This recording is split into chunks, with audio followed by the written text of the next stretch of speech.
conversar en nuestra entrevista central, si puedes acercarle el micrófono, por favor, a un caballero que yo estimo, que yo respeto mucho, claro que sí, un hombre que ha aportado mucho a nuestro país, fue vicepresidente de la República en los gobiernos del el expresidente doctor Leonel Fernández, pero además también ha sido uno de los fundadores del actual Código Laboral de la República Dominicana y un especialista específicamente en la materia de derecho laboral. Abogado, se trata de don Rafael Alburquerque, a quien le damos una respetuosa bienvenida y sobre todo sabiendo que es un señor muy ocupado, tiene su oficina de abogados, pero siempre saca tiempo para recibir a los estudiantes que piden citas para él transmitirle sus conocimientos, asesorarlos en tesis.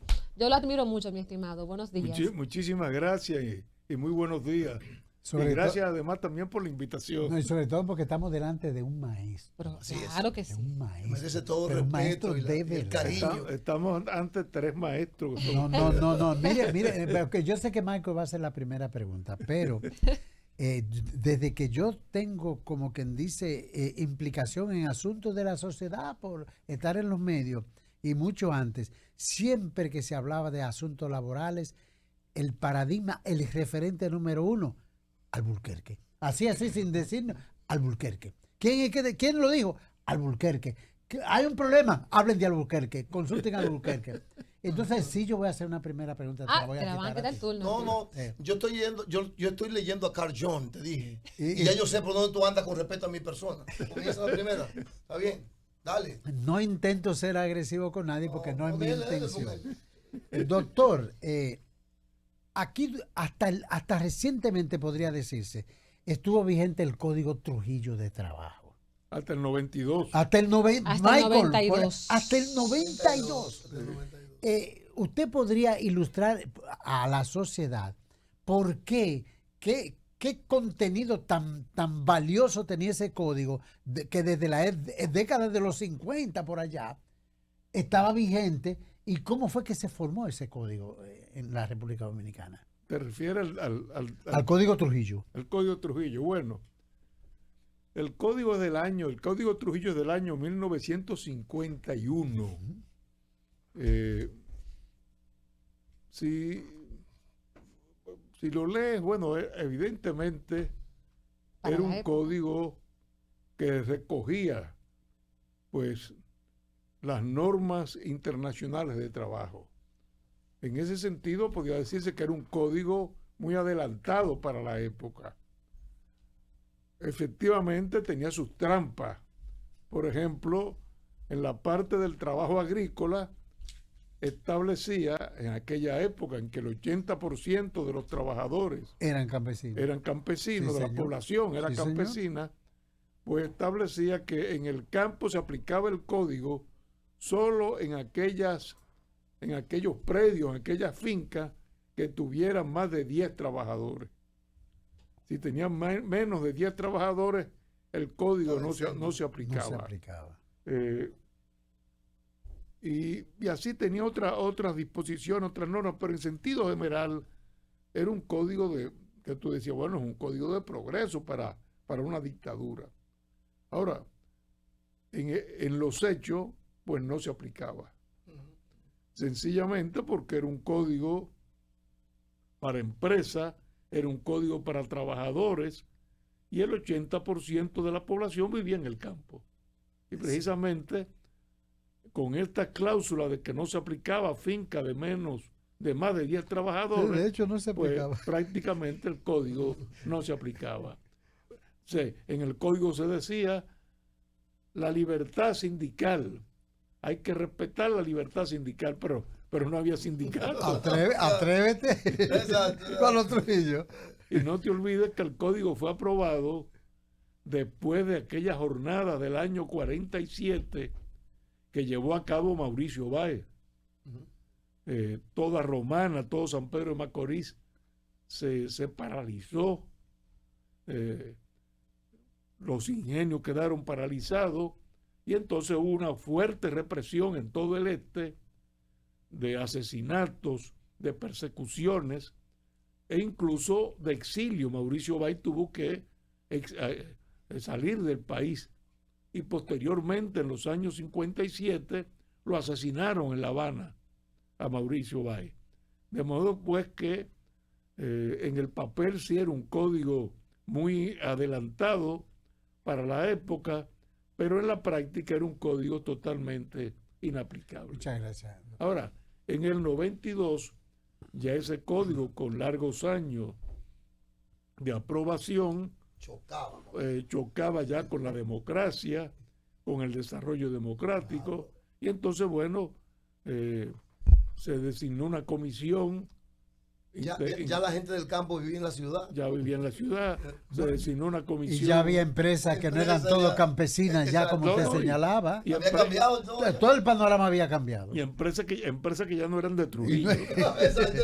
Sí. Y entonces, bueno, pues se designó una comisión que integraron Lupo Hernández Rueda, fallecido. Imagínate. Milton Ray Guevara y quien les habla. Entonces hicimos un proyecto que se entregó al gobierno y el gobierno lo envió al Congreso Nacional y en pocos días lo aprobaron. Aprobaron el código, que era un código que reforzaba los derechos individuales y colectivos de los trabajadores. Por ejemplo, no solamente se reconocía la libertad sindical, sino que por primera vez en el país se establecía el fuero sindical. ¿Qué es el fuero sindical? La prohibición para el empresario de romper el contrato de trabajo frente a los dirigentes sindicales que se formen, del sindicato que se forme en la empresa. Entonces, fue un código realmente que transformó el derecho laboral en la República Dominicana. El hecho comprobable. Y está en vigor todavía ese código. 32 años después. Sí, señor. El hecho comprobable en República Dominicana es que este es un país todavía de mano de obra barata, que el trabajador no recibe lo suficiente. Sin embargo, me extraña sobremanera el mentiz rotundo que le da el empresariado a esa cesantía. O sea, tan cerrado. No, por ahí no va. O sea, ellos no quieren esa cesantía. A mí me gustaría que usted me presentara, para que el público le escuche a un maestro, en esencia, ¿por qué no aceptar la cesantía? ¿Cuál es el detalle profundo de esa cesantía? ¿Qué incide esa cesantía en el funcionamiento empresarial? Mira, cuando tú oyes al empresariado hablando de la cesantía, diciendo que le crea un gran costo económico a la empresa, que ellos llaman el pasivo laboral. En el fondo, sí es cierto que ese pasivo se crea, pero se crea únicamente en los libros contables. No hay erogación de dinero. O sea, le crea una carga económica, es cierto, pero en los libros contables. ¿Por qué? Porque la cesantía solo se paga si el empleador rompe el contrato sin alegar causa. Justificado. Si el empleador alega una causa y dice, no, mire, usted se va de aquí porque usted robó, en ese caso no hay prestaciones laborales. Si usted es negligente en el trabajo, no deja de asistir injustificadamente varias veces al mes después de dos faltas, usted rompe el contrato y no tiene que pagar nada. Si usted obstaculiza las labores para las que fue contratado. El empresario te dice, sí, pero tengo que ir a un tribunal a demostrarlo. Por supuesto, porque no es cuestión de que yo te diga, mira, tú robaste. Claro. No, tú tienes que ir al tribunal. Tienes que ir al tribunal a demostrarlo. Claro. Y si lo demuestras, no pagas nada. Ahora, si yo rompo el contrato sin causa y te digo, usted se va de aquí, ¿por qué? Porque me da la gana. No te quiero aquí. Porque yo soy dueño de la empresa. Dame mi prestación. Bueno, en ese caso usted paga la cesantía. Si el trabajador renuncia, no hay cesantía. No se paga. Y si el trabajador llega a los 60 años y pide a la Seguridad Social su pensión, no hay cesantía. Tampoco. O sea, si yo recibo una pensión de la Seguridad Social, tampoco me dan la cesantía. De manera que es una indemnización, que es lo que no entienden los empresarios. La cesantía es una indemnización por los daños y perjuicios que usted le está causando al trabajador al romper el contrato sin causa. Fíjate, es el único país del mundo en que usted puede romper el contrato sin causa. En toda parte del mundo usted tiene que alegar una causa. Entonces, el lógico balance es, bueno, te doy el derecho, te doy la potestad de romper el contrato sin causa, pero a cambio paga una indemnización. Pero yo lo entendí a usted 100%. Mire, yo lo acabo de escuchar y 100% estoy de acuerdo. ¿Cómo es posible que ellos no? Y el problema es, ellos ahora alegan, nosotros no estamos en contra de la cesantía, pero que se limite. Que se limite. O Se le ponga un tope. Pero es que como quiere el argumento no tiene fortaleza. Aquellos llaman limitar. Ellos llaman limitar, bueno, tanto salario. ellos dicen, si usted tiene más de 6 años en la empresa, tiene 8, 10, 15 años, lo liquidamos, pero por 6 años, no por los 15. Hasta los 6 años se limita. Y una limitación en cuanto al monto. Si usted gana más de 6 veces el salario mínimo de ley, el cálculo se hace sobre la base de un tope, que son los 6 salarios mínimos de ley. Pero encima si usted gana encima de 6 salarios mínimos, entonces, esa parte no se calcula. O sea, ese es el doble límite. Y los sindicalistas obviamente se oponen a esos límites. Pero mira, ahora hubo una comisión, el Ministerio de Trabajo convocó durante 1 año y medio, casi 2 años, a un diálogo tripartito, que es el proyecto de reforma al Código de 1992. No es un nuevo código, sino una reforma, una actualización del Código del 92, que fue lo que el presidente Abinader sometió al Congreso.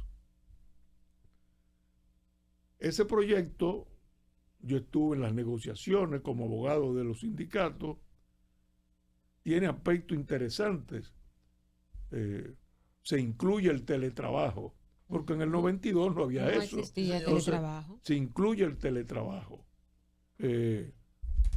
Se le otorgan derechos que no tenían las trabajadoras domésticas.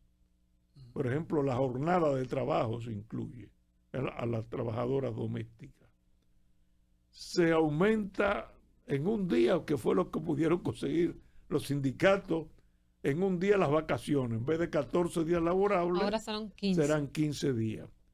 Y la licencia de paternidad, es decir, cuando nace pues un hijo, a la esposa o a la compañera del trabajador, al padre se le concede una licencia hoy de 2 días laborables. Actualmente es 2 días. Se aumentó a 4 días.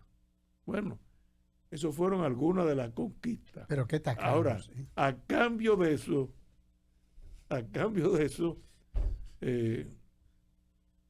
se acortaron los plazos laborales en el procedimiento. Anteriormente usted notificaba a una audiencia, citaba en 3 días, ahora va a ser 8 días. La sentencia era ejecutoria a los 3 días de notificarla, ahora se puede ejecutar a los 8 días de notificarla. En los embargos usted no se puede llevar los bienes, tiene que esperar que llegue la subasta pública. Es decir, se reforma el procedimiento para corregir abusos, obviamente, pero también para beneficiar al empresario. Y luego se incluye una cláusula a la cual yo me opuse, y es que en determinadas circunstancias, que no se dice cuáles son, se incrementa la jornada de trabajo hasta 12 horas diarias, sin exceder de las 44 a la semana. Los sindicatos lo aceptaron porque, bueno, si trabaja 12 horas, el jueves ya en la tarde estarían libres, estarían gozando de viernes, sábado y domingo. y domingo. Que es una Entonces, tendencia, pero 12 horas al día es agotador. Y yo, bueno. Pero yo- será electivo eso. O sea, es decir, Dice si el obrero- circunstancias que no No están se- especificadas. se puede acordar con un acuerdo entre el empresario Y el y el trabajador. sindicato, y si no hay sindicato, entonces con la votación de más del 50% de los trabajadores de la empresa. Pero bueno, eso luce muy bien a nivel teórico, pero en la práctica la mayor parte de las empresas no tienen sindicato y la votación, lógicamente, bueno, el trabajador está subordinado y probablemente el miedo es libre. Doctor, El miedo es con libre. relación a eso del sindicato, aquí existe libertad sindical, pero en la práctica No, yo he escuchado que no. el 7%, solamente hay un 7% de trabajadores sindicalizados. Y además hay un gran miedo, A eso me quería referir. un gran miedo. Tienen miedo la gente de sindicalizarse. Sí, hay miedo porque, bueno, aquí hay mucho desempleo todavía. Si me votan, ¿qué ¿Qué voy a hago? hacer? Sí. Entonces, bueno, es difícil. De todas maneras, lo que yo sí quiero es dejar un mensaje. Sí. Nosotros, con el código de 92, logramos y conquistamos un bien que debemos preservar y es la paz social. Óigase bien, ¿eh? Este ¿Qué país ha fue? progresado por la paz social. Entonces, no quebremos eso. Eso es un valor. Valor. Doctor, Ese es un valor importante. Sí, señor. doctor, usted tiene, estoy seguro que usted tiene grandes ideas sobre cómo desmontar, desde el punto de vista laboral, o sea, en el enfoque laboral, cómo desmontamos la informalidad. ¿Por qué el Estado le ha costado tanto? ¿Por qué ha permitido que eso casi pegue a los 60%? Si eso lesiona el interés del Estado mismo, pues no recibe recursos. Si lesiona al ciudadano, pues no accesa a la seguridad social. ¿Cómo desmontar eso? Mira,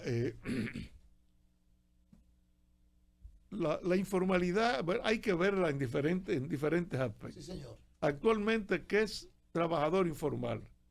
Trabajador informal es el que no está afiliado a la seguridad social. Sí, señor. Sí, en términos- Eso es el trabajador informal, el que no tiene la protección de la seguridad social. Ahora,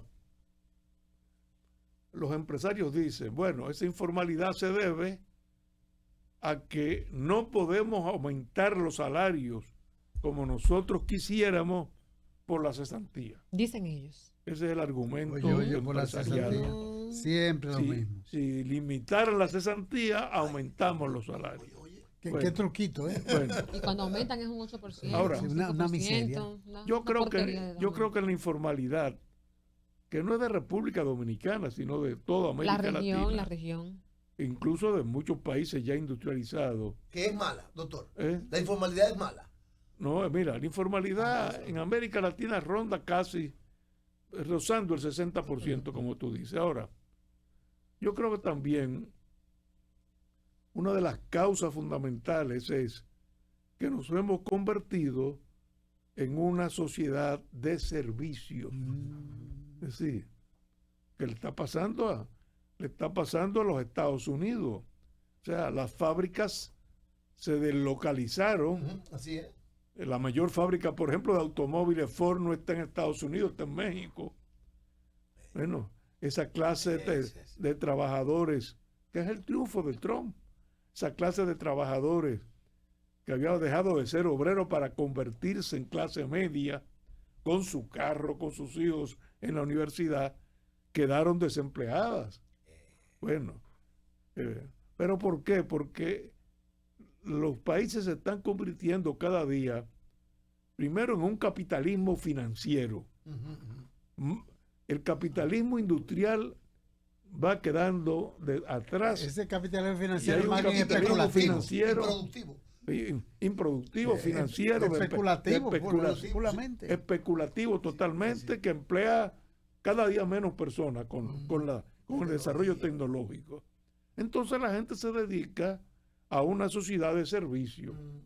Aumenta el número de camareros porque aumenta el número de restaurantes, tiendas para el consumo. Bueno, y muchas personas entonces, y a mí me lo han dicho, no, pero óigame, es que yo prefiero estar vendiendo en la calle que tener un trabajo en una empresa. Salgo a la hora que yo quiero. Cuando gané el día me retiro. Entonces, Me fue bien. Si hoy no quiero Mira, trabajar, no no trabajo. mira, el mejor ejemplo es el motoconcho. A mí ya hace 20 años, un obispo de Santiago me dijo, el campesino es un ser en extinción. Ay, Dios mío.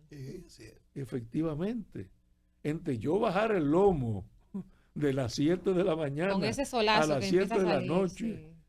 con el lodo y el fango metido hasta las rodillas, Unas botas ahí. y estar en el motoconcho Un en la sol ciudad, candente. yo prefiero el motoconcho. El fenómeno de la migración es ese. ¿Quién recoge las uvas en España? Los trabajadores africanos. En el Silicon Valley, Mexicanos. mexicanos, Toda la frontera sur de Estados Unidos. son mexicanos. Todos. Bueno, aquí sucede lo mismo. Con los haitianos. Lo Los mismo. haitianos. Sí, sí. Entonces, es un problema serio. El futuro, tecnificar esa. Pero con la tecnificación no hay empleo. Doctor. Entonces, ¿qué viene? El servicio y la Pero informalidad. en ese sentido, doctor. Y ahora con la tecnología va a ser peor. Sí. En ese sentido, doctor, yo tengo una cuestión y yo lo voy a escuchar a usted casi con reverencia. Mire, yo digo que la palabra informalidad está mal aplicada. Ujú. Porque para mí, en lugar de informalidad, yo le llamaría independencia y emprendurismo. ¿Me explico? Michael y yo somos amigos y tenemos un empleo y los dos decimos, no, mira, vamos a dejar esto. Tú sabes de instalar ventanas y yo tengo habilidad en construir ventanas. Vamos a poner una fabriquita tú y yo hago la ventana y tú instalas. Nos hacemos independientes, no le rendimos cuenta a nadie, ponemos una página web, como usted dijo, la tecnología, nos contratan por ahí y vos donde Patricia, ¿qué tú quieres? Medimos tanta ventana, tanta. El viernes vienen. Vamos, Michael y yo instalamos ya.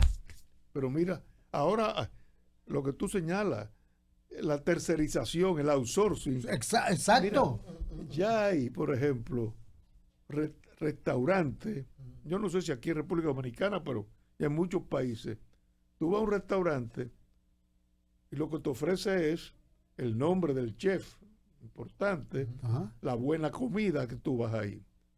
Pero todo lo que tiene que ver con los manteles, lo que tiene que ver con los platos, la limpieza de esos platos. Es otra persona. Es otra Sí, persona señor. que todos los días viene, le trae los platos limpios, Los le trae los manteles, cubiertos, te lo los manteles. coloca. Exacto. Él cuando termina lo recoge y ese señor viene, la otra empresa recoge los platos y al otro día vuelve y le lleva los platos. Y Ha cambiado el La concepto del división de negocio. trabajo. Exactamente. o sea, es un restaurante del cocinero con su esposa, más nadie. A mí me gustaría saber, estamos conversando en este momento con el Eso ex está vicepresidente de la interesante, República, Interesante. abogado especialista en Derecho Laboral, fundador, uno de los fundadores del Mira. Código de Trabajo de la República Dominicana, don Rafael Alburquerque. Me encantaría saber, mi estimado caballero, desde hace, creo que más de 20 años, que el sector o los empleados del sector público no experimentan, no reciben un aumento salarial. Y acorde a su experiencia, me gustaría saber si usted considera que la economía del país en este momento lo permitiría, cuáles elementos son los que no permiten que este tema se ponga en la palestra o en el interés de los que tienen el poder para que esto se materialice. Bueno, yo creo que efectivamente el gobierno habla de aumento de salario, pero habla de aumento de salario para el sector privado. Pero no a todo el sector privado, porque privado. Para ellos no. Al no sectorizado, no es para a ellos todos. no hay aumento y efectivamente se han quedado totalmente retrasados. A pesar de que es un gobierno que se ha endeudado como ningún otro gobierno, sin embargo no hay forma de que aumente los salarios de los sueldos, vamos a decir, de los empleados públicos.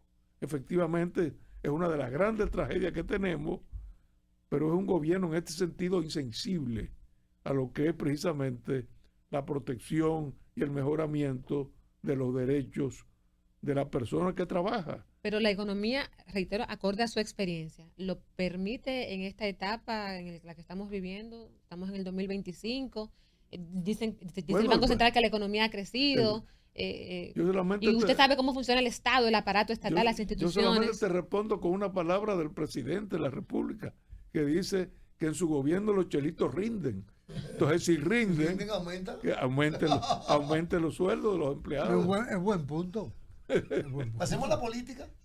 Por favor, Bueno, si ustedes me permiten. No, pero claro. Doctor, hay un sector importante de la República Dominicana que estima que la fuerza del pueblo es en este momento, hoy que es jueves, un posible ganador en el 2028, un segmento de la población. Proyécteme la fuerza del pueblo al 2028. Bueno, pues mira, la fuerza del pueblo ha tenido un crecimiento espectacular. Hemos estado en el Congreso, los documentos han sido ya aprobados con más de un 98%, y ahora el 2 de marzo, en el pabellón del voleibol del Centro Olímpico, vamos a tener la clausura, el acto final o la asamblea final de clausura del Congreso que hemos estado realizando, y esa asamblea va a ser al mismo tiempo virtual, porque realmente son tantas y tantas los miles de personas y militantes que tenemos en el padrón del partido que no caben en el pabellón de voleibol. Ahí solamente estarán la dirigencia nacional y la dirigencia pues de provincial, pero todos los demás delegados seguirán el evento por la vía digital.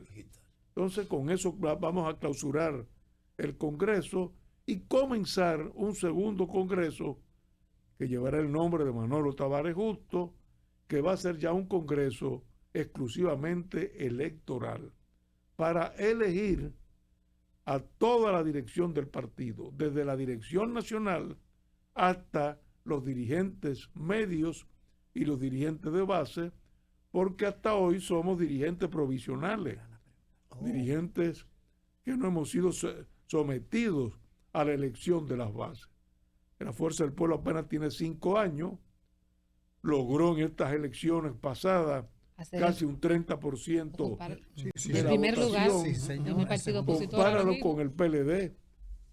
El PLD en las primeras votaciones logró un 1%. Y en las segundas votaciones un 10%. No, estamos hablando en el la 78. tercera, En la tercera, sí. Bueno, En la tercera, 78. y entonces nosotros, bueno, desde un 5% que obtuvimos en el 20, pasamos a un 30%. Nosotros estábamos en la casilla número 18 y hoy estamos en la número 2. Somos la principal fuerza de oposición. Eso es correcto. Hasta el punto que en el Consejo Nacional de la Magistratura tenemos la representación absoluta de la oposición. Sí, claro. Un representante de la Cámara de Diputados y un representante del Senado. De manera que efectivamente la perspectiva para el 28 es de que la fuerza del pueblo pueda obtener el poder. Doctor, ¿y se perfila algún candidato en particular de la fuerza del pueblo para el 28? No, mira, hasta ahora no hemos hablado de candidatura porque estamos inmersos en la cuestión del Congreso. En el próximo Congreso sí. Y el próximo Congreso va a ser candidaturas internas. Okay. Internas. Eso será ya para después de que pase este año, en que ya comenzaríamos a pensar en un eventual candidato Pero mientras tanto tenemos que fortalecer el partido, tener estructura. Hoy tenemos estructura en todo el país, pero hay que consolidarla. Y ese es el trabajo que necesitamos en la fuerza del Qué pueblo. extraño que un hombre de la sagacidad del senador de San Juan de la Maguana, a mí me resultó muy extraño, pero muy de verdad, que un hombre de la experiencia de don Félix Bautista presente a un Omar, como yo dije, pero ¿qué ocurrió ahí? Un hombre porque Félix es un veterano. Bueno, mira, seguramente la simpatía. Félix. Es que lo vio crecer de chiquitico ahí. Félix es canchachate Bueno, pues, de no hay duda de que Omar es un Benjamín. pero es un compañero bueno que Valioso, despierta simpatía. Sí. En todas partes que tú vas preguntas, bueno, ¿y Omar cómo está? Yo creo que, bueno, se entusiasmó Félix. Pero usted fue muy hábil con lo que yo le pregunté, doctor. Mire, yo lo admiro. Le digo, yo hice perfil a algún candidato. Y dice, no hemos pensado. Yo lo había visto en la fuerza del pueblo que si se perfila un candidato, Michael. Porque tú fuiste casi irrespetuoso. Usted el sarcasmo.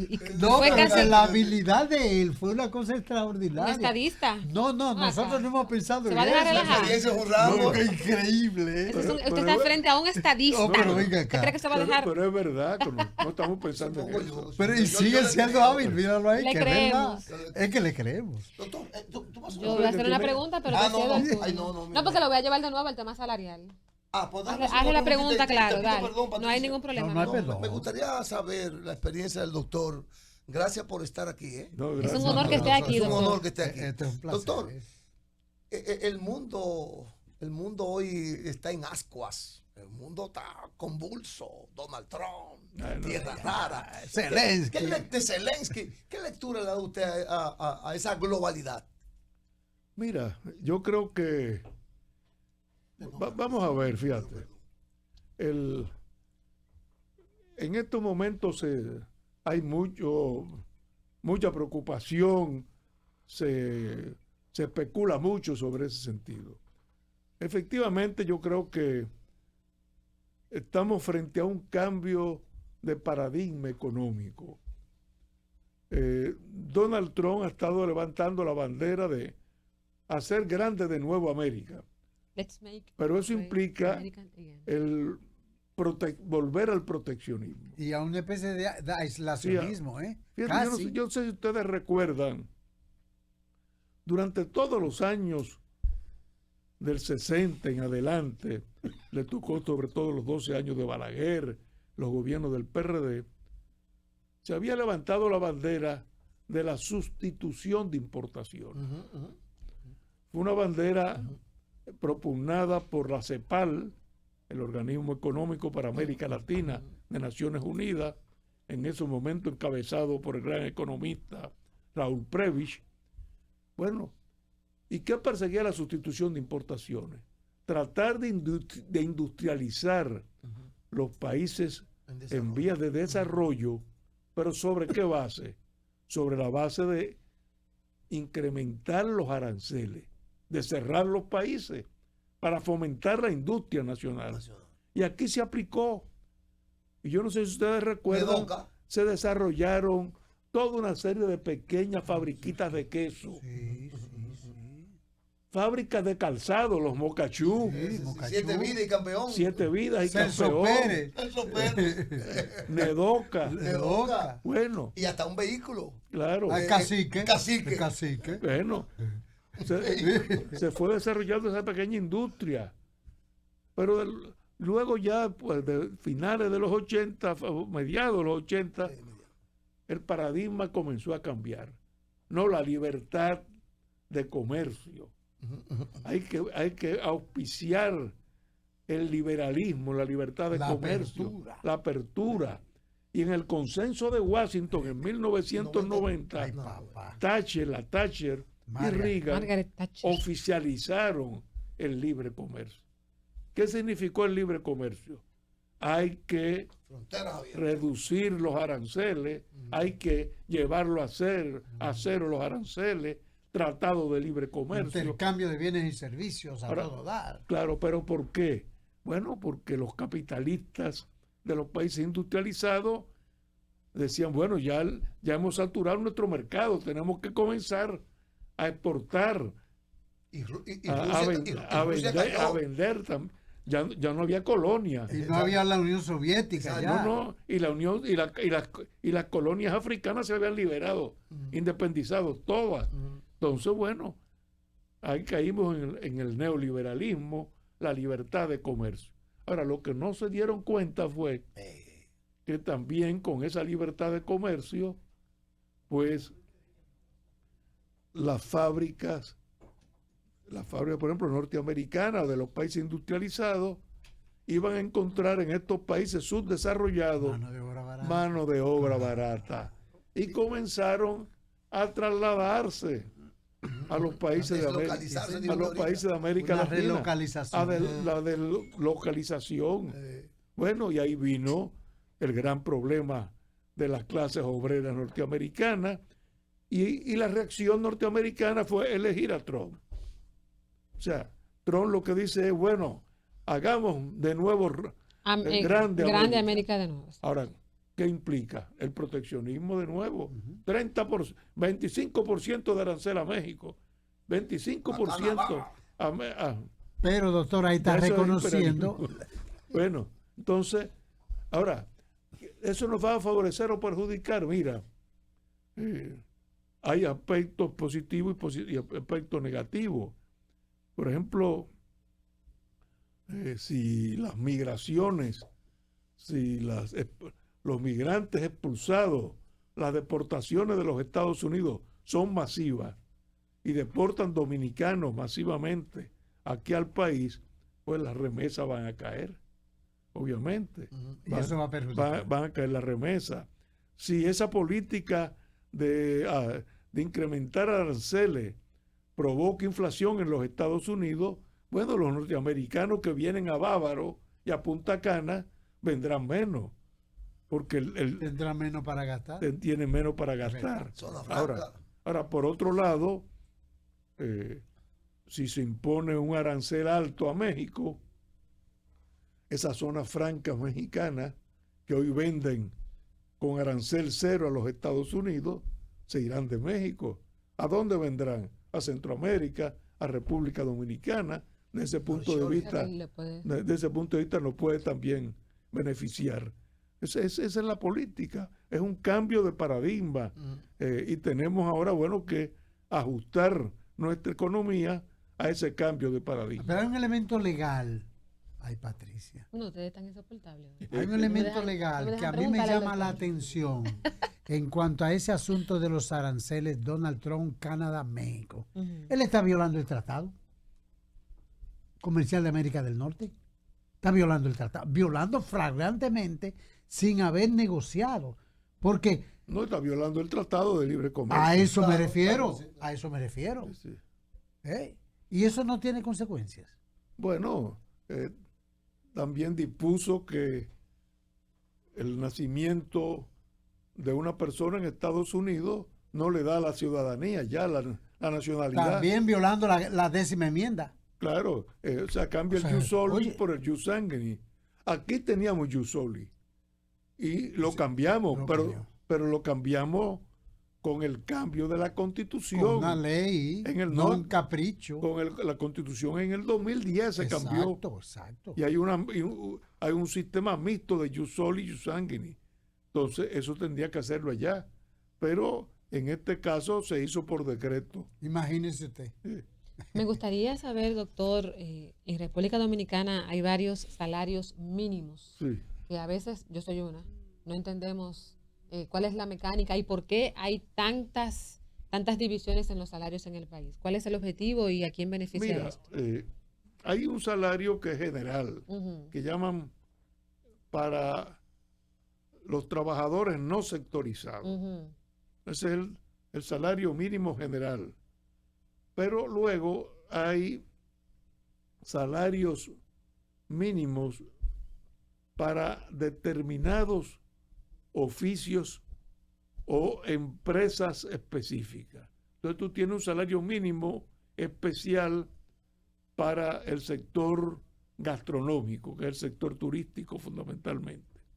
Tienes un salario mínimo especial para las zonas francas. Tienes un salario mínimo especial, y ahí se aumenta mucho, para plomero, para electricista, albañiles. o sea, para esos oficios. Y tiene su explicación, porque en esos oficios tú no ganas un salario por mes. Dice, bueno, tanto al mes. Si no te dicen, bueno, tanto la línea de bloque. Entonces hay que hacer una tarifa de salario mínimo y determinar cuál es lo que se paga por echar una línea de bloque, por una mano de pintura, por el cableado de un edificio. Entonces son... Pero ahí hay una distorsión terrible, porque por ejemplo yo soy pintor de brocha gorda y Michael Miguel me dice, William, yo quiero que tú me pintes mi apartamento, y yo voy con 2 muchachos, pero yo cobro por lata de pintura lo mismo que cuesta la lata, doctor. Si la lata de pintura me costó 6,000 pesos, yo le cobro 6,000 pesos por cada lata. Sí. Entonces, estamos hablando de una cosa extraña en este caso, doctor. Sí. ¿Cómo se estableció la tarifa ahí? Pero no, Eso es complicado. por eso es el número importante. Yo no sé cuánto. De categorías. Debe haber Sí, 10 o 12. Sí, muchas. Porque son categorías. Ahora, hay una general para todos los trabajadores del país que no se aplica a los que tienen ya un salario específico. Ya. La de zona franca, tú dices, bueno, ¿y por qué hay una tarifa especial para zona franca? Bueno, porque lo que se busca es que haya un salario menor en zona franca para atraer El capital extranjero. capital extranjero, mano de obra barata. Y supuestamente generar empleos que no son Sí, de calidad. Exactamente. Pero Y- es la y dinámica luego- económica. Y luego en el gastronómico, la justificación es, bueno, como hay propina, entonces el mínimo debe ser diferente al mínimo general, porque hay un suplemento de ingreso con la propina. Pero ahí hay una injusticia brutal. No siempre le llega la En los propina. resort es un todo incluido y casi no se paga propina nunca. Si se paga, no llega. Se paga, Sí se paga. no llega. No se redistribuye. No, porque, En los restaurantes doctor, también yo voy a pagan un todo propina. incluido a Bávaro. Yo pagué en mi casa, que yo llego allá, yo no le doy un centavo a nadie. Sí, pero ¿Está incluida? pero está incluida la propina. El porciento está incluido. Claro. Claro. Oh, Está qué bueno que me lo incluido. aclare. Ahora no llega donde No debe llega. llegar. Que es al trabajador. y se quedan los sellos. Ese es el problema. Yo por eso le siempre he planteado de que en el caso si la propina no llega, eso debería ser sancionado Sí, señor. como una estafa. Doctor, finalmente de mi parte, sus funciones en la Fuerza del Pueblo. No, yo soy De mi miembro de la dirección política de la Fuerza del Pueblo. Y bueno, estuve un tiempo dirigiendo el Distrito Nacional, ahora en el periodo electoral. Posteriormente ya pues cesé en esas funciones y hago mi labor. Bueno, ahora mismo estuve dirigiendo la mesa que discutió la línea política opositora, que ahora la terminamos.